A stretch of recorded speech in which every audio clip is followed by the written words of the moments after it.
Bismillahirrahmanirrahim. Assalamualaikum warahmatullahi wabarakatuh. Innal hamdalillah nahmaduhu wa nasta'inuhu wa nastaghfiruh wa na'udzu billahi min shururi anfusina wa min sayyiati a'malina. May yahdihillahu fala mudhillalah wa may yudlilhu fala hadiyalah. Asyhadu an la ilaha illallah wahdahu la syarikalah wa asyhadu anna sayyidina Muhammadan 'abduhu wa rasuluh. Allahumma salli ala sayyidina Muhammad wa ala alihi wa ashabi ajmain, amma ba'd. Sidang pendengar yang rahmati Allah Subhanahu wa taala. Pada hari ini saya akan menyampaikan satu kisah seorang nabi. Seorang nabi Allah yang sangat-sangat sabar dan penuh ibrah dalam kisah nabi ini, iaitu Nabi Yusuf alaihi salam.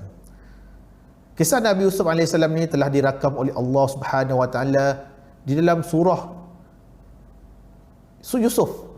Nama surah tu surah Yusuf. Di mana turunnya surah ni di saat baginda Nabi SAW dalam tahun berduka cita. Rasulullah SAW masa ketika itu bapa saudaranya telah meninggal dunia dan juga isteri kesayangan baginda. Jadi Rasulullah rasa kesunyian. Kemudian Allah SWT sampaikan wahyu kisah tentang Nabi Yusuf ni supaya dia bersabar. Kerana apa?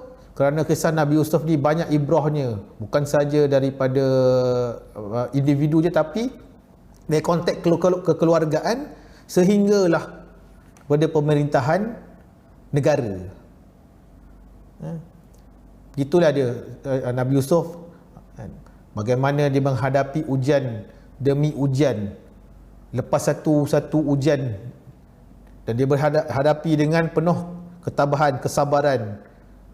Serta setiap ujian yang dia lalui, Allah SWT angkat darjatnya sehinggalah baginda menjadi seorang pembesar di Mesir ketika itu, negara Mesir itu, sebagai dan memegang jawatan yang dipegangnya adalah jawatan yang besar, iaitu menjaga perbendaharaan negara. Kerana ketika itu asbab kerana mimpi raja kan. Tuan-tuan boleh dengarlah kisah yang akan saya sampaikan nanti sebentar lagi kan. Mudah-mudahan ada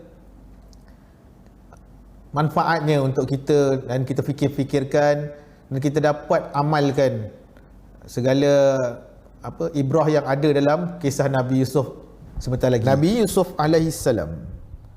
Nabi Yusuf alaihi salam adalah merupakan anak kepada Nabi Yaqub alaihi salam.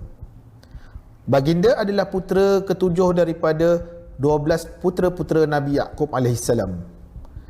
Nabi Yusuf alaihi salam telah diberikan sepenuh kasih sayang oleh bapanya. Oleh yang demikian itu, saudara-saudaranya telah merasa cemburu terhadap baginda.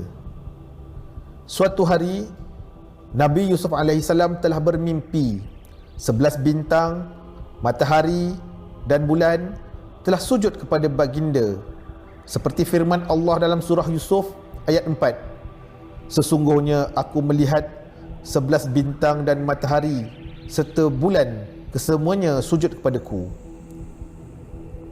Maka baginda telah menceritakan perihal mimpi tersebut kepada bapanya, dan tahulah bapanya Nabi Yaqub alaihissalam bahawa anaknya akan dikurniakan dengan kebesaran suatu masa nanti. Kemudian bapanya telah mengingatkan Nabi Yusuf alaihissalam agar tidak menceritakan mimpi tersebut kepada sesiapa pun, terutama saudara-saudaranya, kerana khawatir akan diapa-apakan oleh mereka. Oleh kerana sifat cemburu saudara-saudara Nabi Yusuf AS telah membuak-buak, maka pada suatu hari saudara-saudaranya telah mencampak Nabi Yusuf AS ke dalam sebuah perigi buta. Dan kemudian saudara-saudaranya telah menyampaikan kepada bapa mereka Nabi Yaqub AS bahawa adiknya itu telah mati dibaham oleh serigala. Dengan izin Allah Subhanahu wa taala, Nabi Yusuf alaihissalam telah berjaya keluar dari perigi tersebut. Namun begitu, baginda telah diperdagangkan sebagai hamba. Nabi Yusuf alaihissalam telah dibeli oleh ketua polis Mesir ketika itu yang bernama Al-Aziz. Maka hiduplah Nabi Yusuf alaihissalam sebagai seorang hamba. Semasa baginda menjadi seorang hamba, telah berlaku satu peristiwa yang menyebabkan baginda telah difitnah dan dimasukkan ke dalam penjara. Maka hiduplah Nabi Yusuf alaihissalam sebagai banduan akibat fitnah yang dilemparkan ke atas baginda.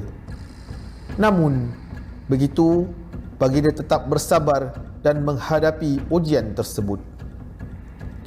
Di dalam penjara, Nabi Yusuf alaihissalam telah menghabiskan masanya beribadah kepada Allah Subhanahu wa taala. Selain dari itu juga, baginda menghabiskan masa untuk merawat orang-orang yang sakit, memberi nasihat kepada yang bersalah dan mengajar pelbagai ilmu. Semasa di dalam penjara juga, baginda telah diberikan wahyu oleh Allah Subhanahu wa taala yang menyatakan bahawa baginda telah diangkat oleh Allah Subhanahu wa taala sebagai seorang nabi dan rasul. Kemudian Nabi Yusuf alaihissalam telah memulakan tugas baginda sebagai rasul di dalam penjara. Baginda telah menyeru agar mereka menyembah Allah Subhanahu wa taala dan menghindarkan diri dari perbuatan syirik. Ketika di penjara, Nabi Yusuf AS telah ditedatangi oleh dua orang banduan yang telah meminta Nabi Yusuf AS untuk mentafsirkan mimpi mereka. Kemudian baginda telah memberitahu bahawa salah seorang dari mereka akan menerima hukuman manakala seorang lagi dibebaskan dan menjadi pelayan kepada raja. Maka Nabi Yusuf AS telah berpesan kepada banduan yang akan dibebaskan itu supaya menyampaikan perihal Nabi Yusuf AS kepada raja tentang diri baginda.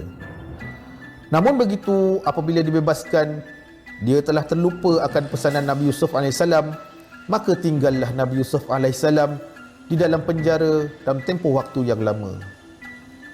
Suatu malam, raja telah bermimpi melihat 7 ekor lembu yang kurus memakan 7 ekor lembu yang gemuk, 7 tangkai gandum hijau dan 7 tangkai gandum kering. Mimpi tersebut telah menyebabkan raja merasa khawatir dan kemudian telah meminta para pembesar yang mentafsirkan mimpi tersebut. Namun begitu, tiada seorang pembesar pun yang dapat menafsirkan mimpi raja. Kisah mimpi tersebut telah mengingatkan kembali banduan yang telah dibebaskan tersebut akan Nabi Yusuf alaihissalam dan kemudian telah meminta raja untuk membawanya bertemu dengan Nabi Yusuf alaihissalam yang berada di penjara. Apabila bertemu Nabi Yusuf alaihissalam, maka telah diceritakan perihal mimpi raja tersebut. Maka Nabi Yusuf alaihissalam telah menafsirkan mimpi tersebut dan telah disampaikan tafsiran mimpi itu kepada raja. Apabila mendengar penjelasan tafsiran mimpi yang telah disampaikan, maka raja telah menitahkan supaya Nabi Yusuf alaihissalam dibawa menghadap. Kemudian raja telah melantik Nabi Yusuf alaihissalam sebagai seorang pembesar negara. Nabi Yusuf alaihissalam telah memohon diberikan jawatan sebagai seorang yang dapat menguruskan perbendaharaan negara. Nabi Yusuf alaihissalam telah berjaya mewujudkan sistem perbendaharaan yang cekap dan tersusun bagi membantu negara menangani kegawatan perbendaharaan dan mengelakkan pembaziran. Pelbagai nilai dan usaha yang telah dilakukan oleh Nabi Yusuf alaihissalam dalam melaksanakan tugas pengurusan perbendaharaan mengikut panduan yang telah diwahyukan kepada baginda oleh Allah Subhanahu wa taala. Baginda juga telah mengajar masyarakat supaya membuat penyimpanan makanan untuk kegunaan semasa gawat dan mengelakkan dari pembaziran. Dalam masa yang sama juga, baginda terus menjalankan tugas sebagai rasul, mengajak manusia agar kembali menyembah Allah Subhanahu wa taala. Namun begitu, segala usaha dakwah baginda hanya dipandang sepi oleh pembesar-pembesar yang hanya menganggap bahawa Nabi Yusuf hanyalah sekadar seorang menteri dan bukan seorang rasul. Begitulah kisah pengurusan perbendaharaan Nabi Yusuf AS. Semoga kisah ini dapat memberikan pengajaran kepada kita agar melaksanakan sesuatu tugas dengan penuh bertanggungjawab serta bijak dalam menangani setiap permasalahan yang berlaku.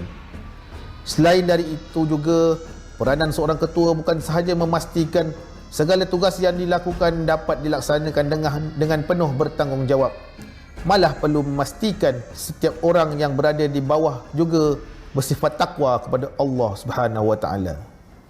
Begitulah kisah Nabi Yusuf alaihi salam yang telah dikurniakan oleh Allah Subhanahu wa taala sebagai seorang yang mempunyai pangkat dan darjat, namun baginda seorang yang tawaduk dan juga menguruskan harta pembenaran negara dengan baik mengikut acuan yang telah ditetapkan oleh Allah Subhanahu wa taala. Mudah-mudahan dengan kisah Nabi Yusuf tadi kita dapat ambil iktibar dan kita dapat amalkan dalam kehidupan kita seharian, terutama dalam kita menjalankan pengurusan perbendaharaan. Jadi cukuplah sekadar itu pertemuan kita pada kali ini. Aku qouli hadza wa astaghfirullahal azim li wa lakum. Wassalamualaikum warahmatullahi wabarakatuh. Wallahu taala alam.